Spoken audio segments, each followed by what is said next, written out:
Hello, hello, hello, everybody. Howdy, Welcome. howdy. Another Friday for Amazon Seller News. Got Neil from PPC Ninja and Danon from Ecom Triage today. Appreciate you guys joining.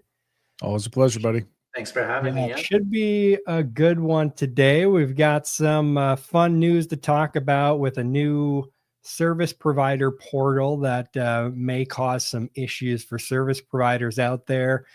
Some artificial intelligence SEO that we're going to talk about, some scams we're going to talk about, and of course, tariffs going on all over the place. So stay tuned for all of that. And if you're out there watching, leave your comments and we will definitely try to bring them into the show as much as we can, answer any questions you have, stuff like that. So feel free to interact as much as you would like.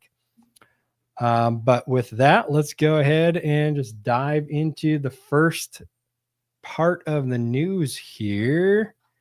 There we go. So we've got Amazon's new solution provider portal. Starting April 10th, Amazon service providers and account managers must register on the new solution provider portal to retain access to client Seller Central accounts.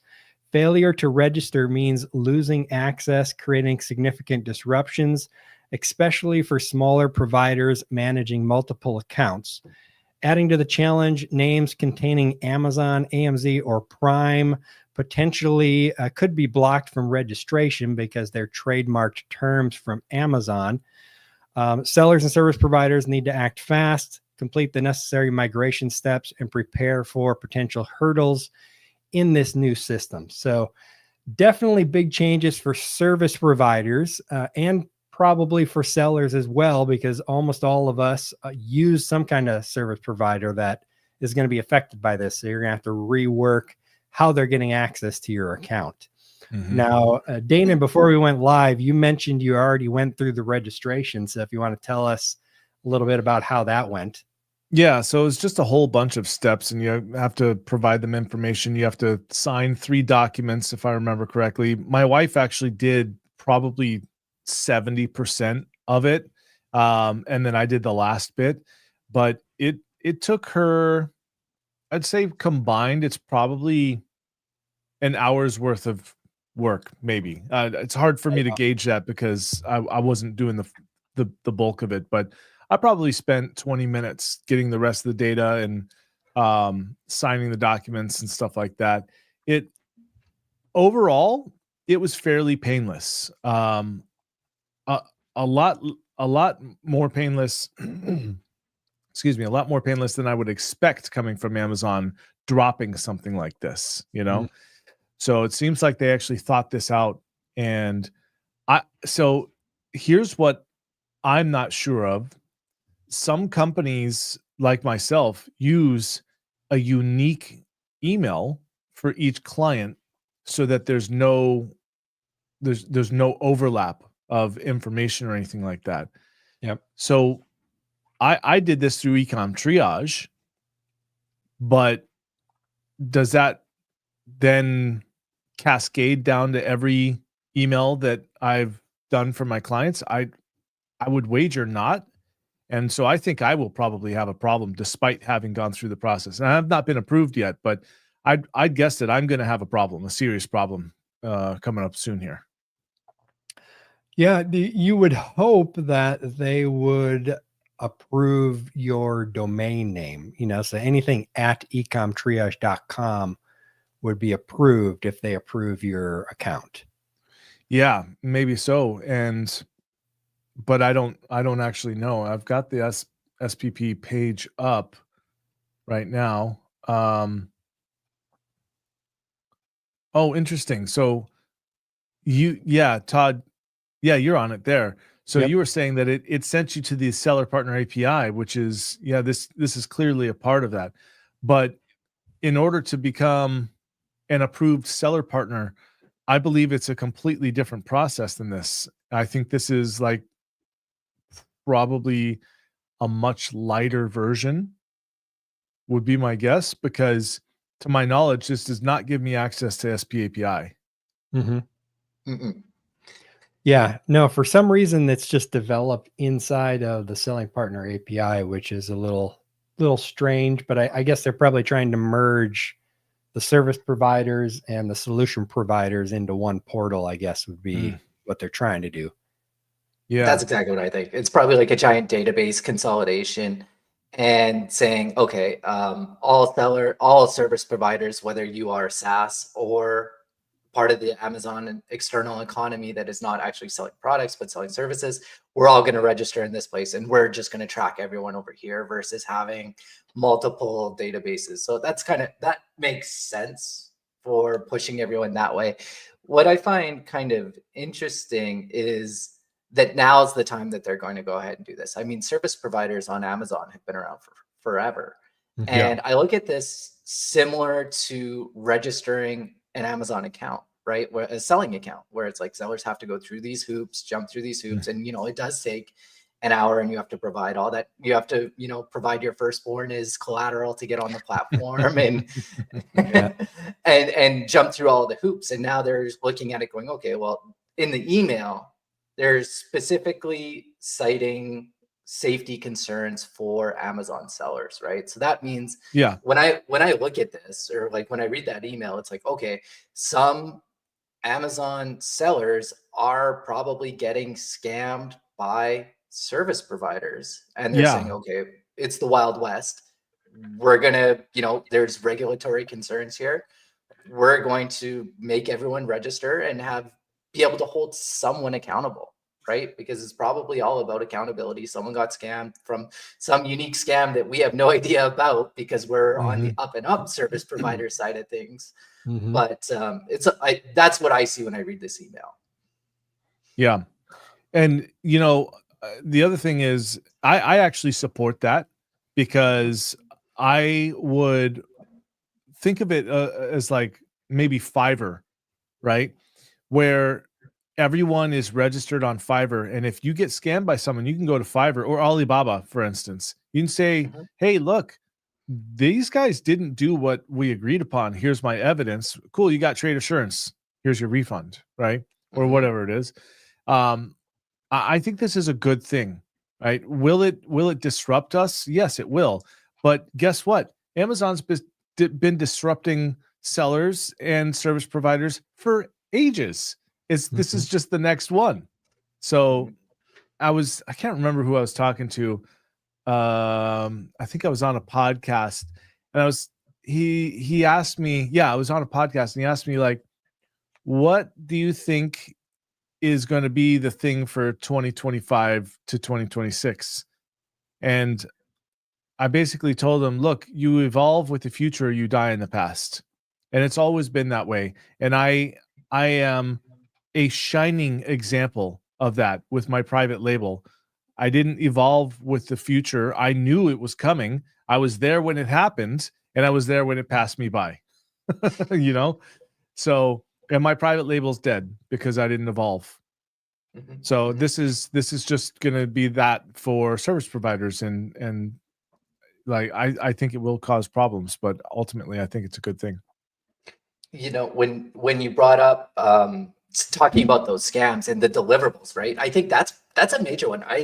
I know so many sellers that have had negative experiences with service providers where it's like, I just paid you, we'll say $2,500 for a full image stack, and I got hot garbage. Like, what's my recourse here? And I actually know, I have very close friends where that happened to, and they just received like a whole bunch of AI images that they could have made themselves.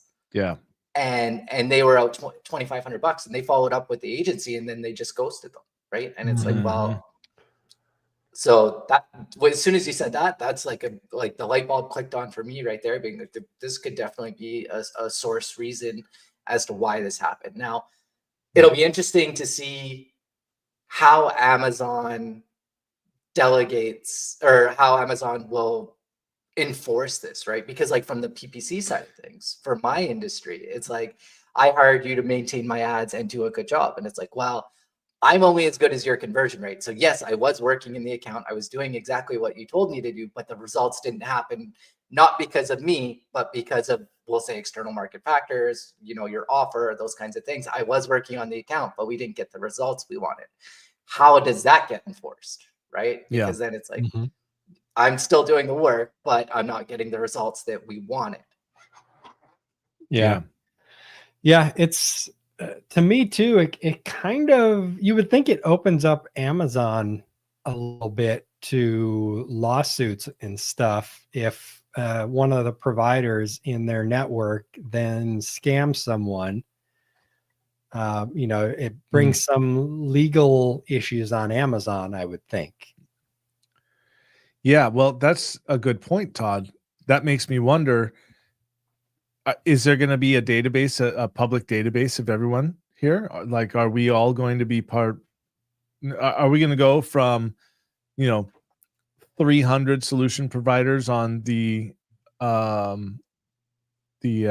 what's the page? You said it earlier, Neil. It's the page that you can go to basically shop approved providers.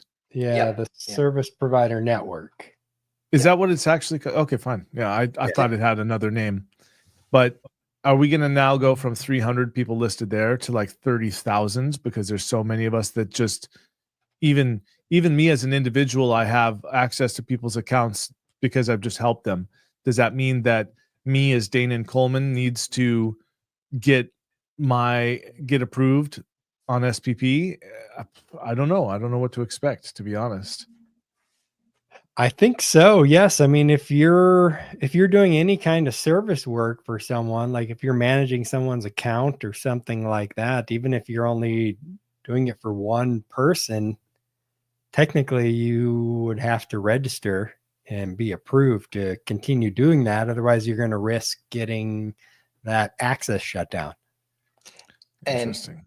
Sorry, one more thing. Like an interesting topic is, so like within on the Amazon seller side, accounts get suspended, accounts get banned, like that kind of thing happens. And like once that happens, that's exactly what happens, right? It happens all the time. And so then like once you get banned, you're on a blacklist. And if you try to create another Amazon account, Amazon says, no, you can't do that, right? Like you're shut down.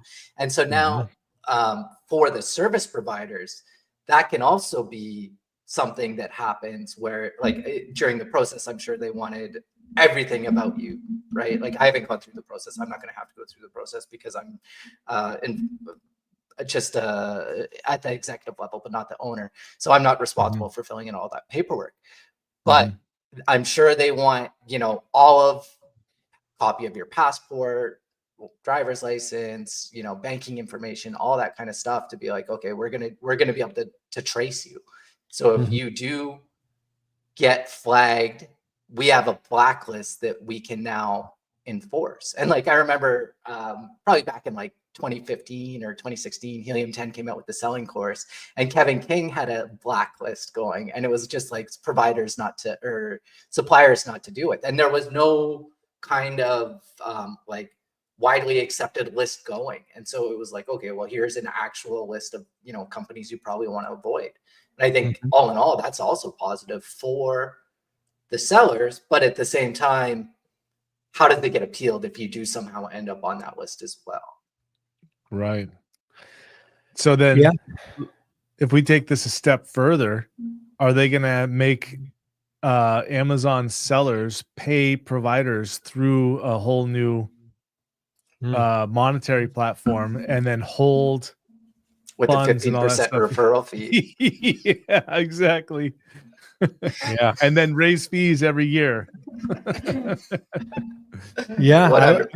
wouldn't put it past them. Let's hope not. Neither. I wouldn't put it past them. That's for sure. But you or raise even a yearly fee to maintain your list. A yearly fee to maintain a status on the list, right? Saying, okay, you're a registered service provider. Here's your yearly fee, just like an Amazon account. Yeah. Like for example, let's take I think his name's Ed Rosenberg. Is that how you say his last name? Yeah. He would probably be on the blacklist, right? For sure. You would think so. So how's that going to affect his business? Because if he can't get registered in there, even though he is providing legitimate services for a lot of people, to Amazon, he crossed the line. To a lot of people, he didn't cross the line. He was doing what needed to get done to fix Amazon's mistakes. But, that's going to majorly affect his business potentially. Mm-hmm. Yeah. But blacklist in the future, or service provider fees going to Amazon in the future. Yeah. Yeah. But all in all, I think it's a good thing, right? I do think it's a good thing. It's kind of bringing some regulatory into the space where it kind of has been the Wild West, where if you get ripped off, Yeah. you're kind You of have left no with your hands recourse. out. And what do you do? Yeah. Yeah. I would agree. I would agree. I just hope that they don't decide to, well, you know what? We're profiting on the seller side. Let's profit on the agency side as well. And I wouldn't put it past them to do that. That seems like an easy one, and like For them. Yeah. Yeah, absolutely. Yep, for sure. All right, well, let's go ahead and move on to our next article here and talk a little bit about AI. So I have not dug into this tool a lot, so I'm not necessarily endorsing this tool. Although Neil, you said that you have talked with the developer and everything like that already. So I don't know how great this tool is, but what I really want to dive into is just being able to use AI for things like this. So this is a AI-powered Amazon listing backend optimization guide. So this guide explains how to optimize the backend of Amazon listings to improve indexing and search visibility using AI-powered tools. It emphasizes the importance of downloading category files, conducting keyword research, and scraping data for additional insights to refine product listings. By following a structured approach, including gathering product URLs, leveraging ChatGPT for optimization, and uploading enhanced backend data, sellers can maximize SEO performance. The guide also encourages sellers to test and provide feedback to help develop an automation tool for bulk optimization. So from reading this, essentially, this is a ChatGPT bot that you can upload all of your information into it. And the goal is for it to generate you a upload file to update your listings with all of the information entered by the AI system, which to me could be extremely helpful, assuming that it gets it correct, especially with filling in all those, extra backend fields. Everybody can fill in the title and the bullets and description, but there's a million other fields in there as well that most people don't fill out. That filling those out potentially could help your product rank and get more visibility. Yep. Yeah. I think that's awesome because there's so many fields that you have no idea what they are, what they mean, or anything like that. I would use it. I've never heard, I've heard of AMZ Optimize. I've never heard whether it's good or bad, but I'd certainly try it. What's the cost? Right now, it's free because it's in beta, essentially. Mm-hmm.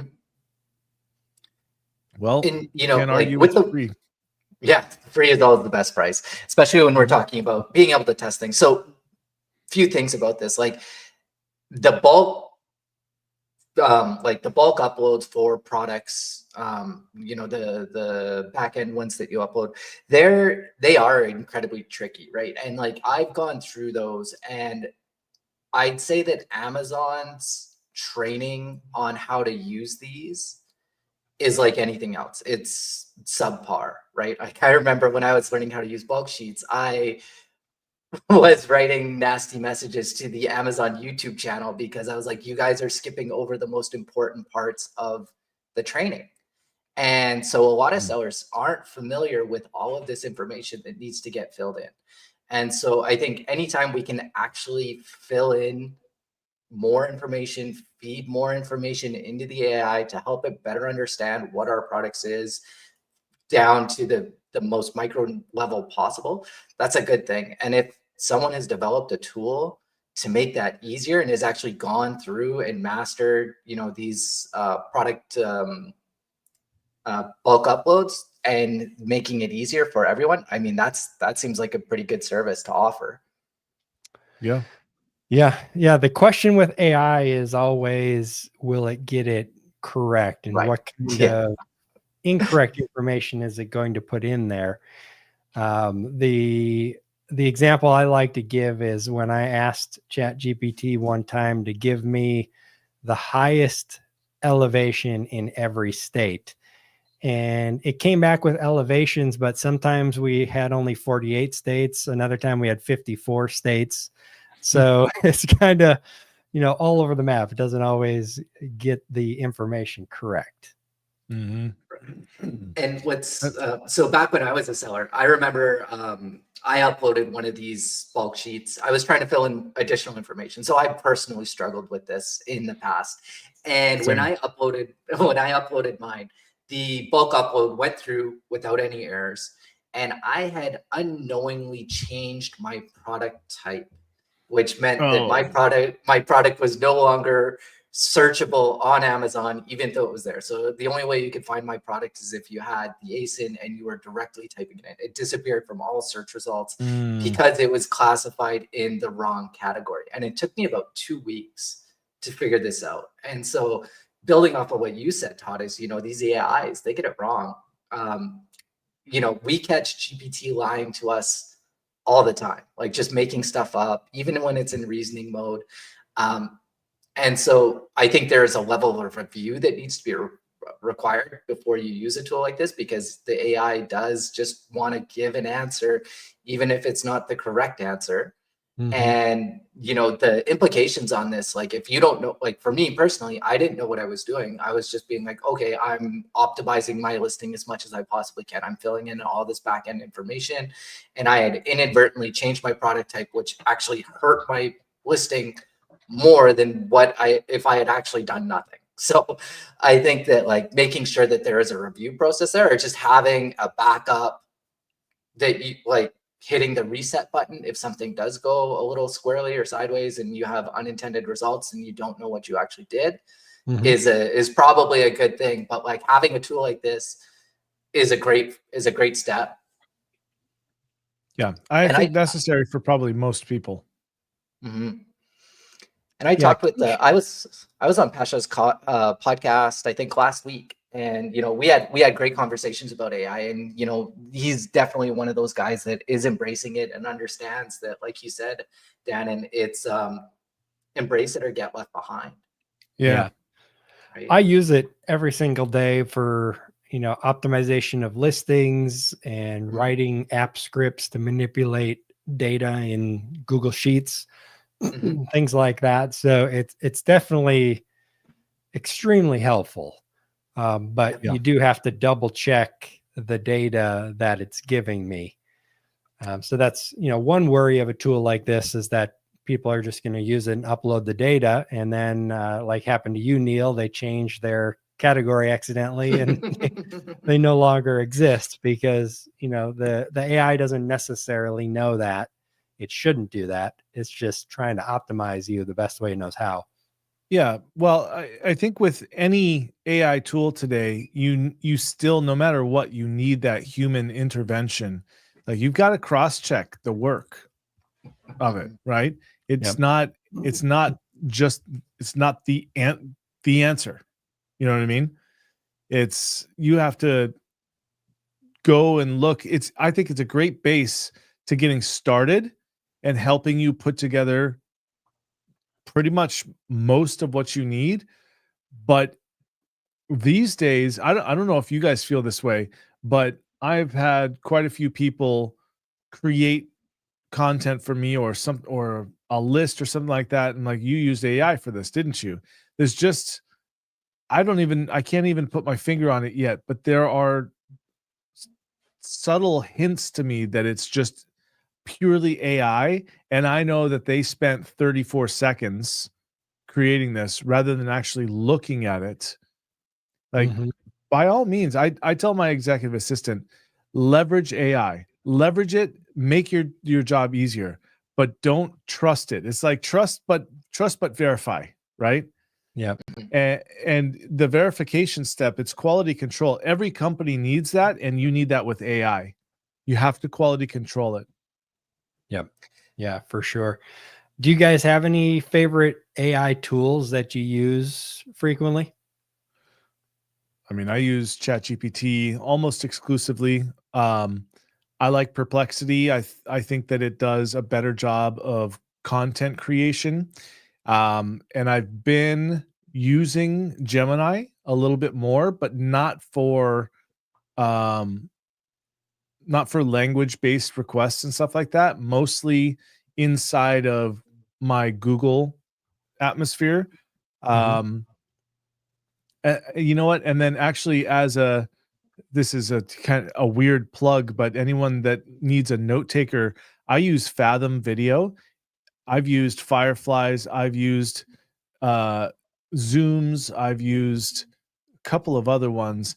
Fathom takes the cake by a long way for me in its simplicity and just getting you the data. So if anyone's interested in that, I actually have a 30-day premium thing, and I pay for premium. I think it's totally worth it.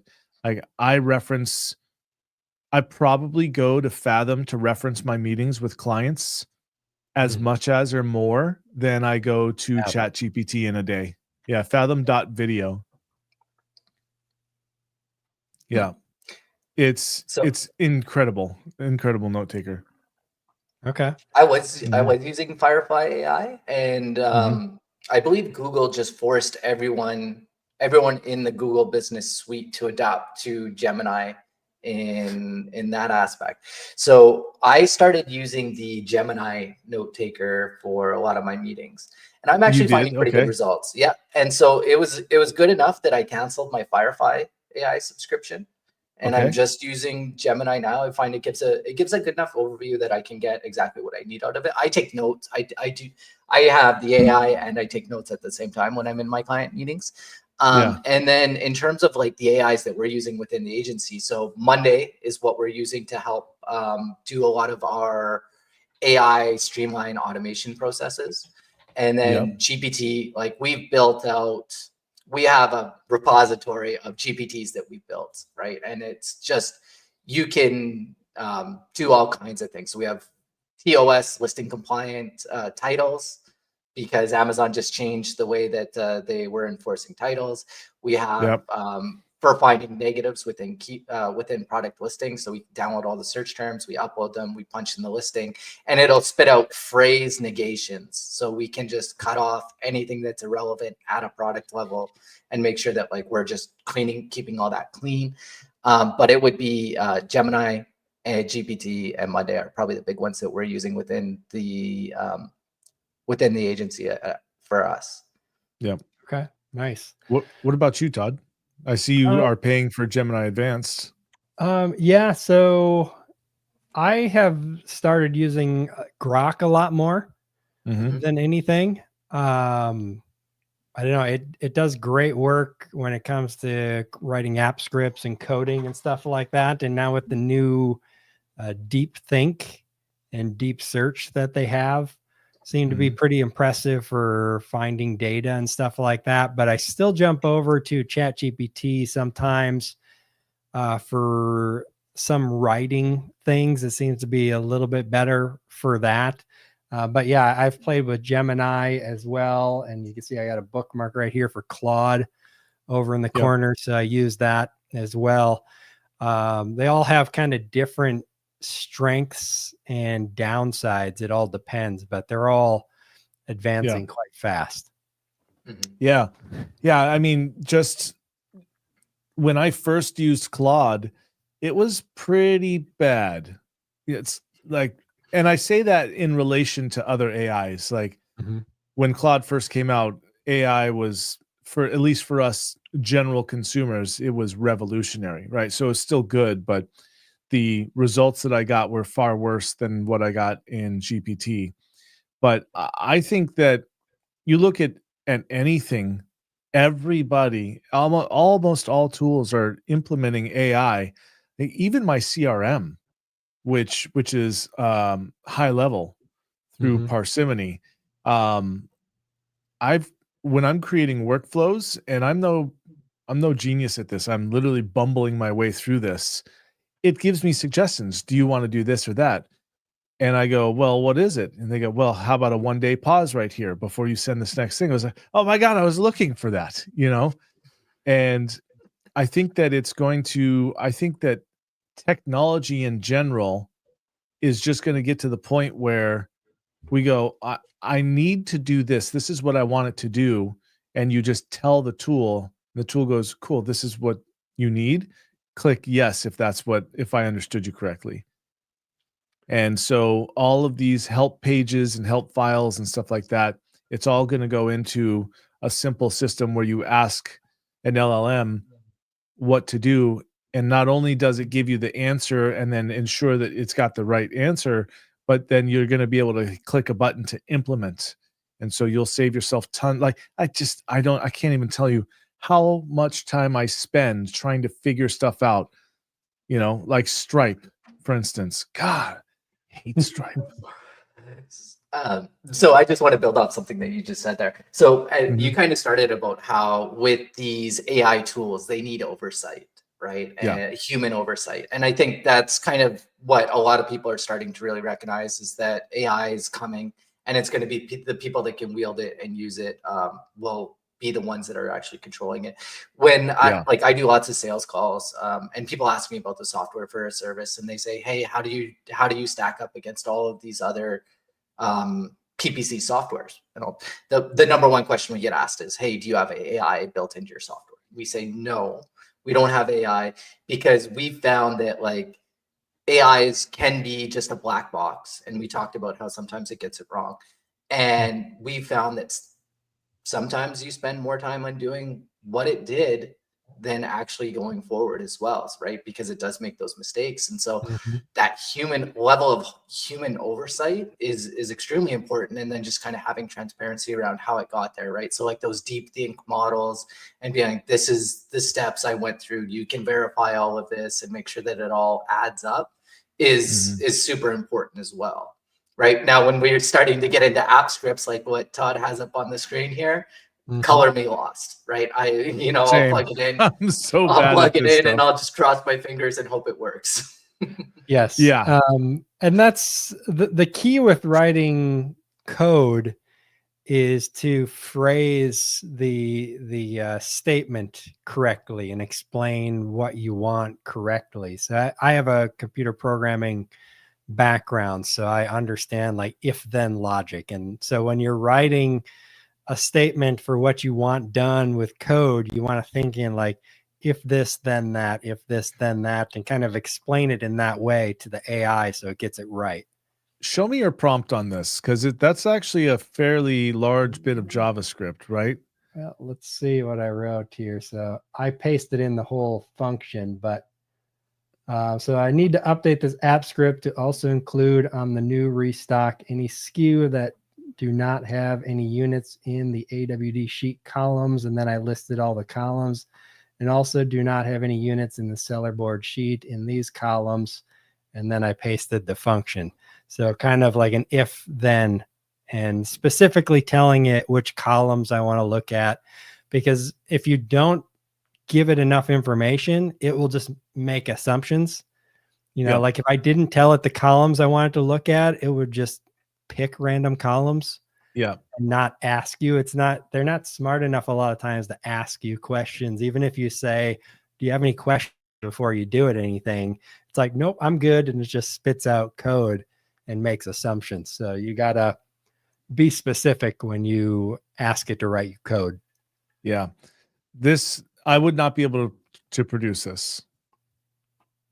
Even with It's, what you just said, I wouldn't be able to produce this. yeah, it's not as hard as it looks, and maybe I'm biased, I guess, because I do have the coding background, so it's easier to me. You are 'Cause if I biased. had to, I could read through the code and understand what it's doing, right? Yeah. So more advanced stuff, yes, it'd probably be hard for you. But if you had some basic data that you needed to have manipulated, you could write a couple paragraphs of exactly what you wanted, hit enter, and it would give you code on what you needed. You'd probably want to attach a copy of the file that you're processing so that it knows what the headers are and everything else.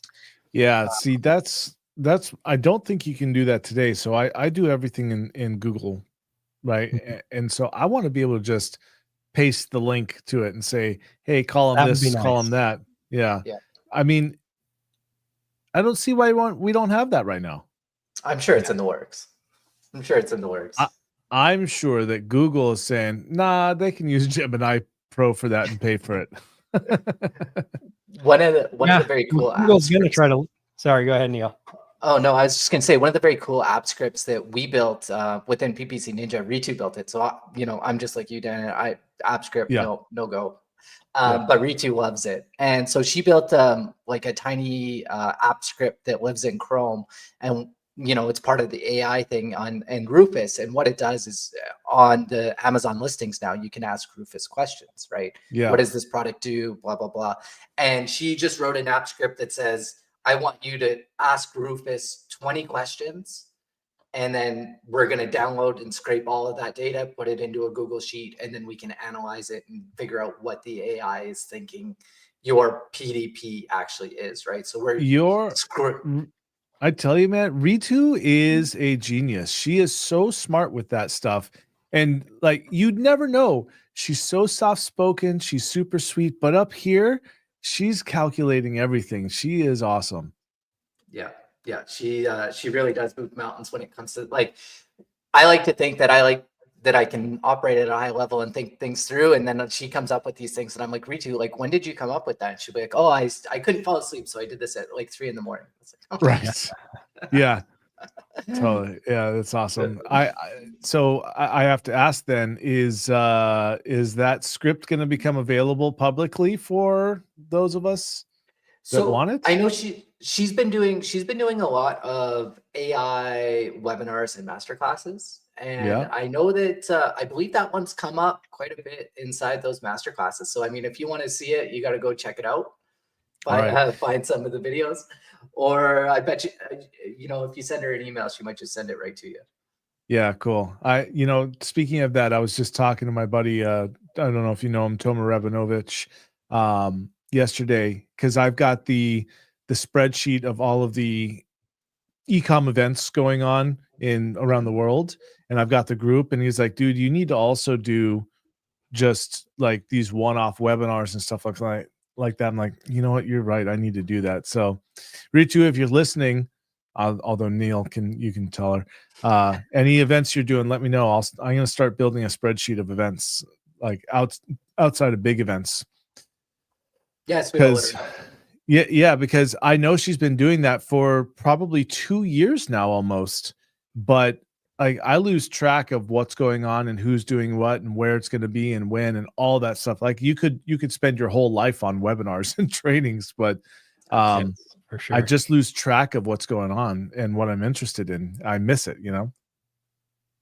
Yeah, that's a never-ending battle for being someone who likes to take in knowledge, because you can never learn it all. So it can be a never-ending race to try to learn things and all the new stuff that's coming out. So sometimes you just gotta resound yourself to knowing that you're never going to know.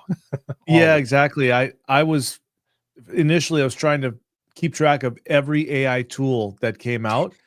And when it got to like, there's 100 new tools this day, I'm like, screw this. And then I fully stopped everything.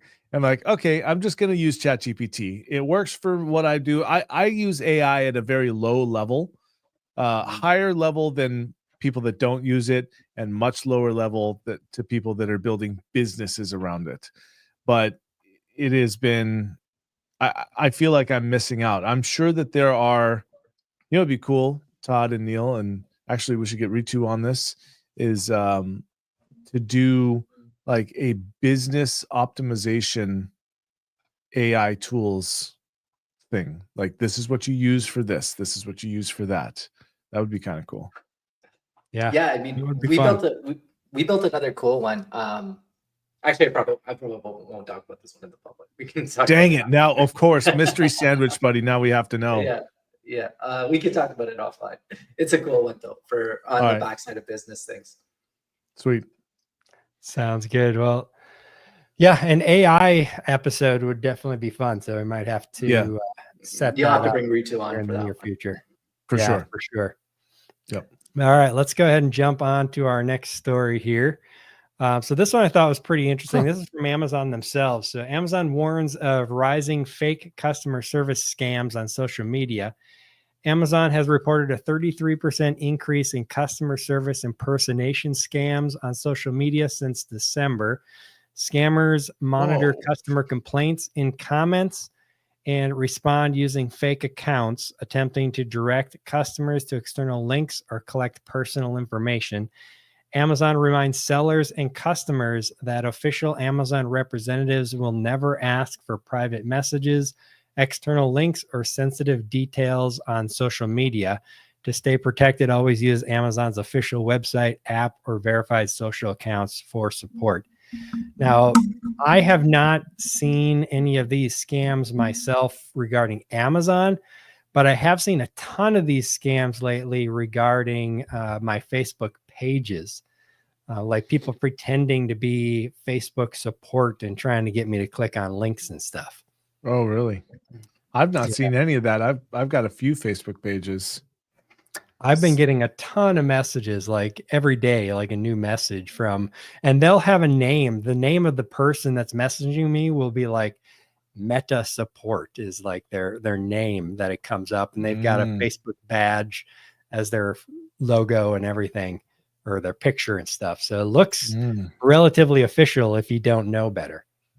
Yeah. And I can see it being up by 33% because, you know, we were literally just talking about it. So, I mean, there's AI for good and then there's AI for bad, right? And now they're able to deploy these AI bots at scale to try and do this, right? They can write the app script to say, okay, we're going to create 1,000 Facebook accounts an hour.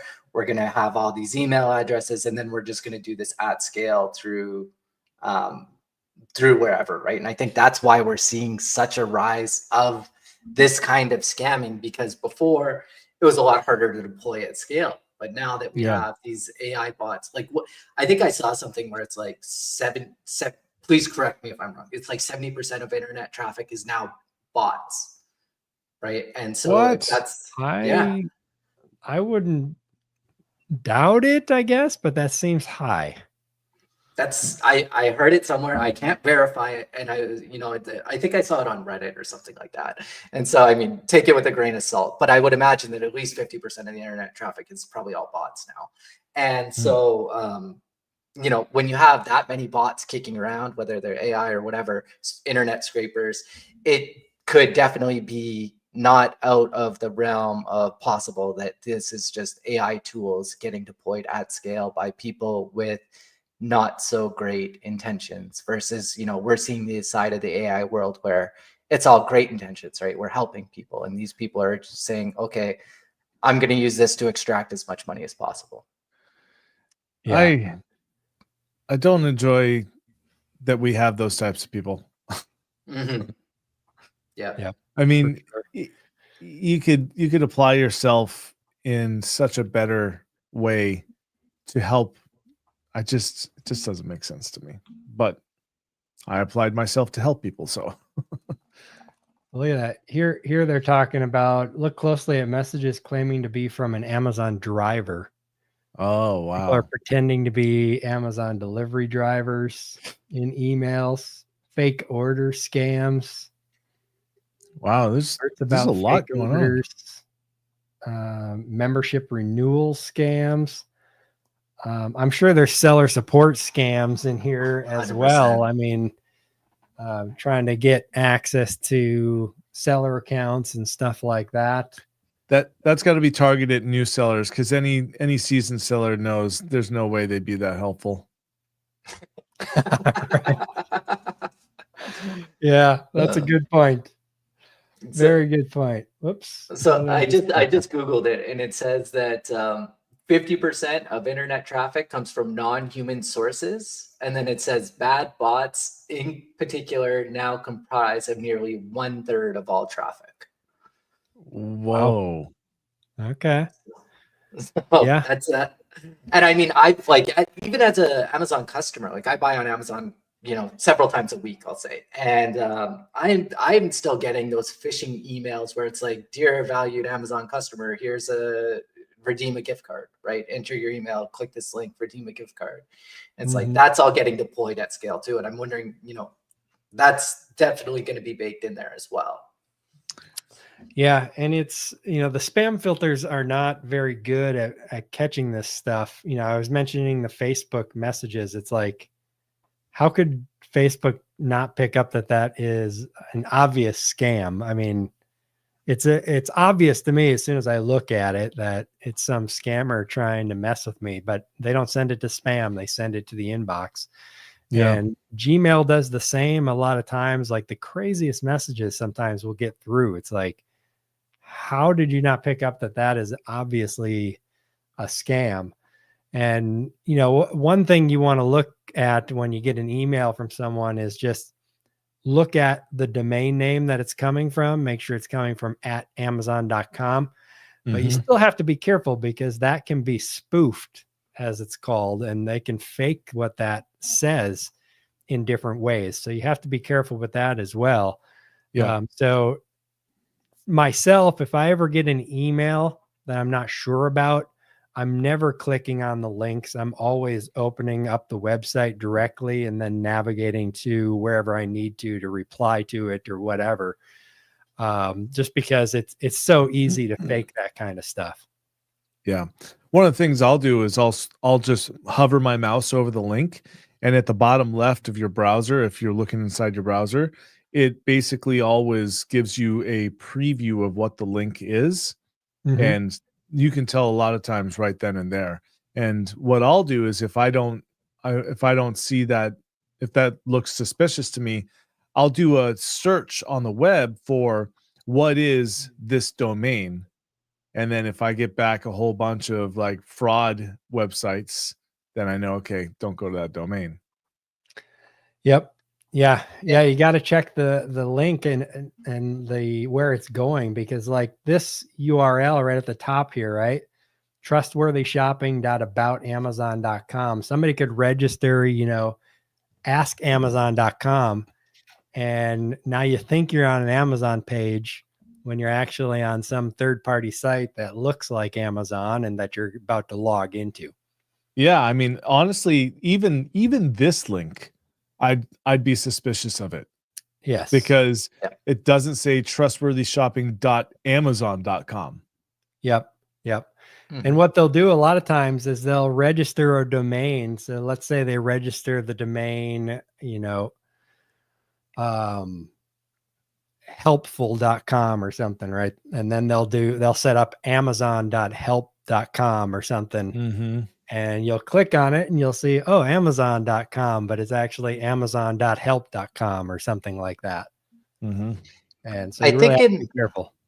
I think in Gmail, like I get emails from Amazon when I'm doing or talking with their reps and stuff like that. I'm pretty sure their emails come through with a blue check mark as well. Like they have the verified emails as well.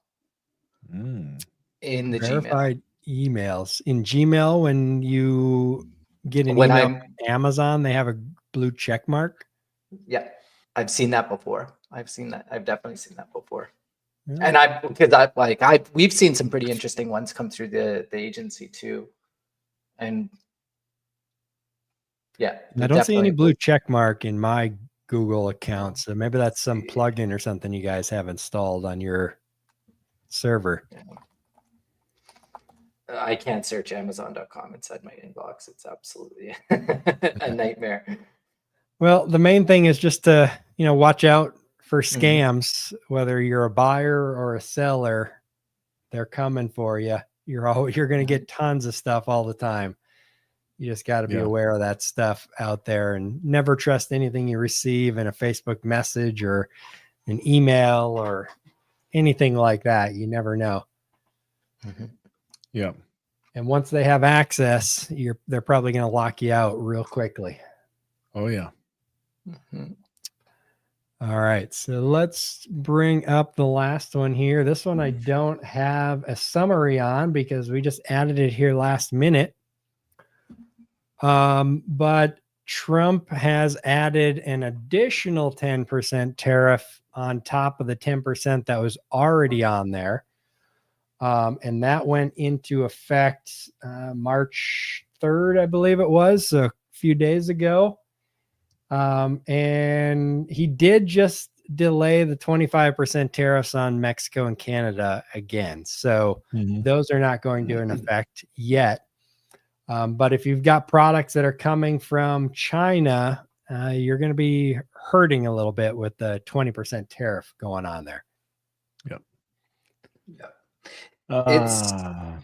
It's an interesting time, right? With the 10% tariffs, like they're saying, they're like just focusing on the economic news, they're saying inflation is starting to tick up again. I was speaking with some of my US based clients, and they were just saying, that they're in the supplement space, and they're saying, hey, our cost of production is going up, our cost of the raw materials is going up, and they're producing inside the US. And so, part of this 10% tariff is to level the playing field for American sellers versus Chinese sellers. And when you're seeing inflationaries on both sides, it's almost like a net zero, right? Where it's like a lose, lose, lose.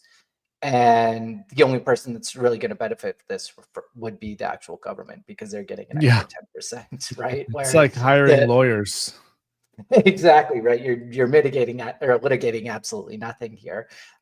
So it'll be interesting to see, because I have quite a few American-based clients, and they manufacture in the United States, and they are really hopeful that this will help them dramatically just by leveling the playing field. So everyone else's prices are going up, and they're hoping that they'll be able to stay the same. And then it's a level playing field. So really interested to see how this will play out over a long enough period of time. Like in the interim, in the short term, it's going to be terrible, right? And I don't think that there's any way around that. But over a long enough period of time, if this sticks, who knows, right? Yeah, and it really comes down to the long run, like you said, and what happens over the long run. Like, for example, if let's say these 20% tariffs on China stay on, but in the long run, he is able to decrease income taxes and corporate taxes by 20, 30, 40%, and you have a net decrease in taxes, it could be extremely beneficial in the long run, but it's going to take time for that kind of stuff to happen. For us to determine if it is worth it. Yes, for sure. The key is going to be what happens next, right? You can't just slap tariffs on and then expect prices to come down, because that's typically not how it's going to work. The retaliatory tariffs that he keeps talking about, I think, are a good thing.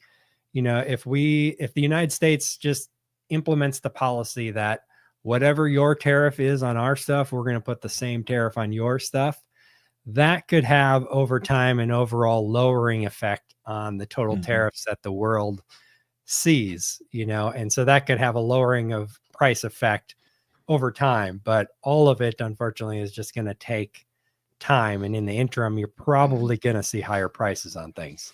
Yep. And one thing that's super interesting then to kind of talk about is just kind of like the economics on the Chinese side. Like we're looking at it being like, okay, yeah, US is throwing a 10% tariff on all products coming from China, and that's fine. But how China responds, they could do, and Trump specifically called this out.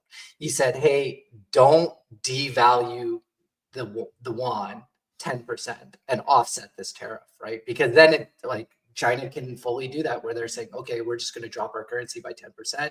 We're going to manipulate our currency, lower it, make it the same price, so it's still attractive for these American consumer or these American importers to continue buying from us.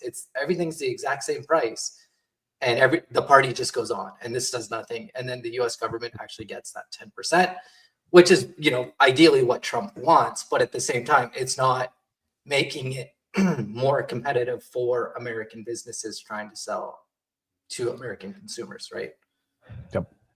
Yeah, there's only so much of that you can do before you really start hurting your economy. If you're artificially lowering the value of your currency, well, that hurts your citizens as well, because their purchasing power of anything that comes from overseas is going to be decreased as well. Yep. But yeah, that is definitely a game that China likes to play, and the U.S. we do similar things as well. I don't think to the drastic effect that China does with their manipulation of their currency, but we do similar stuff as well. Well, and the government subsidizes the Chinese factories as well, right? With their exports, they give a export subsidy to all these factories that are exporting to the United States, right? They want those goods going overseas, and the government's willing to, chip in, we'll say. And who knows, maybe the government will start chipping in again here too. That could be a larger portion, and they don't devalue it, and the party keeps going as is. So it'll be interesting to see. Immediate, there is going to be pain, right? And prices will start to rise depending upon sellers reordering frequency, right? Depending upon your inventory management skills. And, do you have 6 months worth of inventory sitting stateside in a 3PL sitting here versus are you shipping from China every single month, right? And right. That'll decide how quickly the prices on Amazon start to rise. Because one of the other things a client was saying, if these Chinese products start to rise in price and I'm an American producer, well, that also gives me the ability to just raise my price because, right? Not necessarily because I have to, but because it's a free market and, I want to be 15% higher price than these Chinese products as a differentiating and a quality kind of thing, brand positioning.